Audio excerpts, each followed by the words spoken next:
You're sitting in a parked car on a quiet gravel road. It's late, sometime after midnight, and the only light around you comes from the pale glow of your dashboard and the distant moon hanging over the tree line. The window is down just an inch. Cold air pushes in. It smells like dirt and wet grass. And somewhere out in the dark, a dog barks once and then goes silent. This is Texarkana, 1946. A place where the night wasn't something that happened before morning. It was something you learned to fear, because on these roads under this very moon, a man with a mask was hunting people. A man police would come to call the Phantom Killer, and he turned quiet, ordinary nights into something people would remember for the rest of their lives. Tonight, I'm going to walk you through it, slowly, carefully, and I need you to picture everything, exactly the way it looked. The story begins on a Friday night, February 22nd, 1946. Two young people, Jimmy Hollis, 25, Mary Jean Larry, 19. A simple date night, movies, talking, driving around, nothing unusual. Nothing that would warn them that this night would become the first chapter in one of the most infamous unsolved crime sprees in American history. They pull onto a quiet lover's lane just outside Texarkana, an old dirt road where young couples go to talk, or kiss, or sit under the stars. They shut off the engine. The night is completely still. No traffic, no voices, no wind, just the soft clicking sound of a cooling engine. Jimmy leans back in his seat. Mary Jean fixes her hair in the reflection of the window. They talk about nothing in particular, the kind of conversation you only remember afterward, because of everything that happens next. Out of nowhere, they both see it, headlights behind them, pulling in slowly. At first, they think it's another couple, or maybe a police officer doing a routine patrol. But then the lights switch off, and a man steps out. He wears a white cloth mask over his face, with cutouts for eyes, no features, no expression, just a blank, human-shaped silhouette standing in the dark. He points a gun at them and says, "Get out of the car." Jimmy and Mary Jean do what he says. Their hands are shaking, their voices trembling. They have no idea who this man is, but they're about to find out what he's capable of. Jimmy is beaten, hard. The attacker keeps shouting that Jimmy's lying, that he has money on him, that he wants Jimmy's pants. It doesn't make sense. The masked man's words come out in bursts, like anger and confusion mixed together. Mary Jean is told to run, and she does, barefoot, stumbling through brush and darkness, until she reaches a house half a mile away and collapses on the porch begging for help. Jimmy survives, barely. Mary Jean survives too. And when both victims describe the man to police, their answers don't match. One thought he was white, the other thought he was black. It would be the first of many contradictions in this case. Contradictions investigators would never fully resolve. 10 weeks pass. Texarkana relaxes a little. People assume it was a one-off crime, a robbery, a drunk drifter. But then, April 14th, 1946, another couple, Paul Martin and Betty Jo Booker.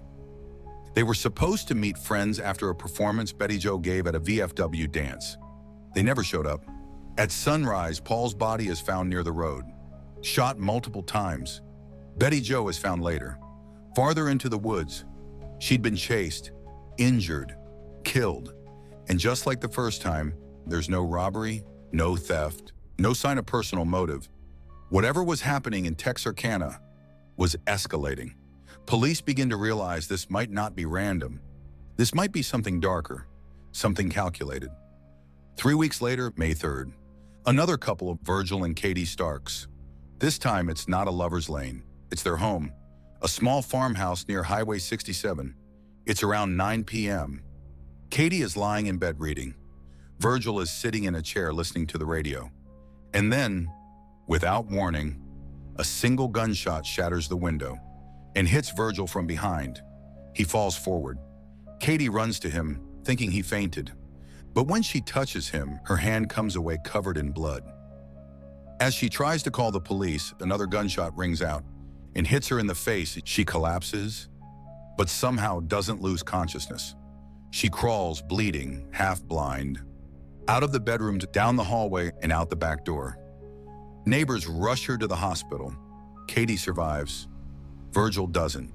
The phantom killer has moved from isolated roads to occupied homes. This is when Texarkana stops sleeping. Stores sell out of ammunition. People start sleeping with guns under their pillows. Newspapers advise families to nail their windows shut. Teenagers stop going out at night. Businesses close early.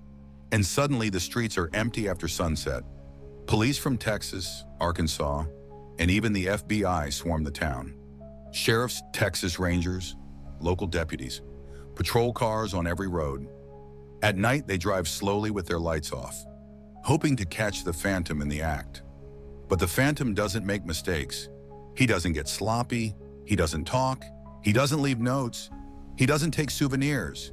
He appears, kills, and then vanishes, just like smoke. There are suspects, plenty, but the one that would haunt Texarkana the most is a man named UL Swinney. He was arrested on unrelated charges, car theft. His wife told police, in detail, that he was responsible for the attacks. But spousal testimony wasn't admissible at the time. Investigators felt confident he fit. The timing, the behavior, the patterns.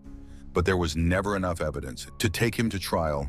And after he was imprisoned for separate crimes, the phantom attacks stopped. Coincidence? Maybe, but not proof. Now here's where things get strange. Police never confirmed the phantom killer's identity. There was no confession, no arrest, no trial, no deathbed admission. Some believe the killer was military, stationed nearby for training. Others believe it was a local man who hid his crimes in plain sight. And a few believe there were two killers, one responsible for the Lover's Lane attacks and another responsible for the Starks murder. All we know is this: the phantom killer was never seen again after that summer. The road where Jimmy and Mary Jean were attacked is silent now, overgrown, barely recognizable. People still visit it at night, hoping to feel something, hear something, see a shape in the dark that shouldn't be there. But the phantom killer is gone. Whether he died, moved away, or simply stopped, no one knows. What we do know is that for 10 weeks in 1946, the people of Texarkana watched the sun go down and prayed they'd see it rise again. Some roads look ordinary in the daytime, safe, quiet, familiar. But at night, especially nights like those, they become something else. A stage where shadows move on their own, where headlights feel like eyes, where silence becomes a message, and where a single masked figure can change an entire town forever. This is Gravelight Media. If you want more stories like this one, stories that stay with you, you can subscribe, and I'll see you in the next case. Until then, stay safe and be careful on quiet roads. You never know who walked them last.